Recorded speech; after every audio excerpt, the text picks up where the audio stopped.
بسم اللہ الرحمن الرحیم۔ اللہ کے نام سے شروع جو بڑا مہربان اور نہایت رحم والا۔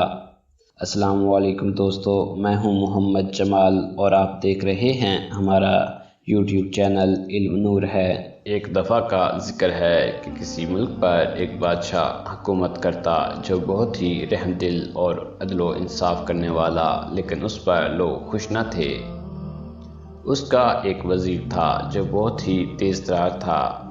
ایک دن بادشاہ نے دربار لگایا اور تمام وزیروں اور مشیروں کو اکٹھا کیا تاکہ ملک کا نظام بہتر کیا جائے اور عدل و انصاف میں بہتری لائی جا سکے۔ سب نے اپنے اپنے مشورے دیے۔ جب اس خاص وزیر کی باری آئی تو وزیر اپنی کرسی سے اٹھ کھڑا ہوا اور عرض کی، بادشاہ سلامت، اگر جان کی امان پاؤں تو ایک عرض کروں۔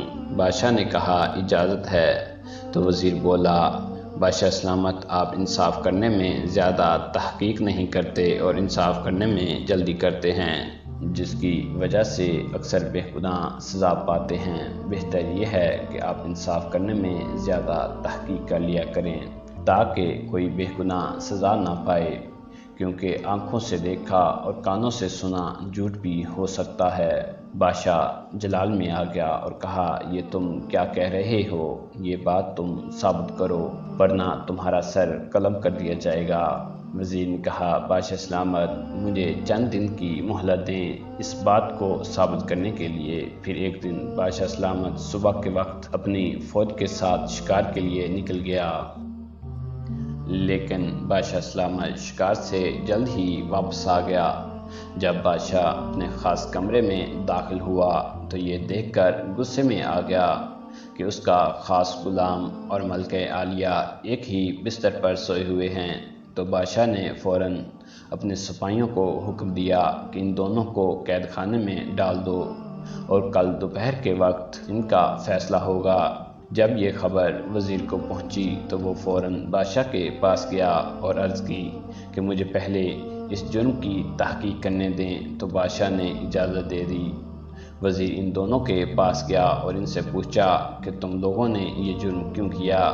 تو پہلے غلام بولا کہ جب بادشاہ سلامت شکار کے لیے چلا گیا تو میں بادشاہ کے کمرے میں صفائی کرنے کے لیے آیا اور صفائی کرنے لگا۔ جب میں صفائی مکمل کر چکا تو مجھے بہت ہی تھکاوٹ ہو گئی، تو میں نے سوچا کہ بادشاہ تو اب شام کے وقت واپس آئیں گے، کیوں نہ آج بادشاہ کے ہی بستر پر آرام کر لوں۔ اور اس طرح میں بادشاہ کے بستر پر لیٹ گیا اور جیسے ہی میں بستر پر لیٹا تو مجھے نیند آ گئی۔ اب ملکہ بولی، جب میں کمرے میں داخل ہوئی تو دیکھا کہ بادشاہ سلامت اپنے اوپر چادر اوڑھے آرام فرما رہے ہیں، تو میں بھی بستر پر لیٹ گئی۔ مجھے نہ پتا تھا کہ غلام سویا ہوا ہے، مجھے تو تب پتہ چلا جب بادشاہ کے سپاہیوں نے اٹھایا۔ اب وزیر یہ تمام باتوں کو بڑے غور سے سننے کے بعد بادشاہ کے پاس گیا اور دونوں کی تمام باتیں بادشاہ کو سنا دیں اور کہا کہ بادشاہ سلامت، میں نہ کہتا تھا کہ آنکھوں سے دیکھا اور کانوں کا سنا جھوٹ بھی ہو سکتا ہے۔ تو دوستو، ہمیں بھی چاہیے کہ ہر بات پر یقین نہیں کر لینا چاہیے جب تک مکمل تحقیق نہ کریں۔ تو یہ تھی ایک چھوٹی سی کاوش۔ آپ کو یہ کہانی کیسی لگی؟ اپنی رائے کا اظہار کمنٹ سیکشن میں ضرور کریں۔ تو ملتے ہیں اگلی ویڈیو میں، تب تک اجازت دیں اور دعاؤں میں یاد رکھیے گا۔ اللہ حافظ۔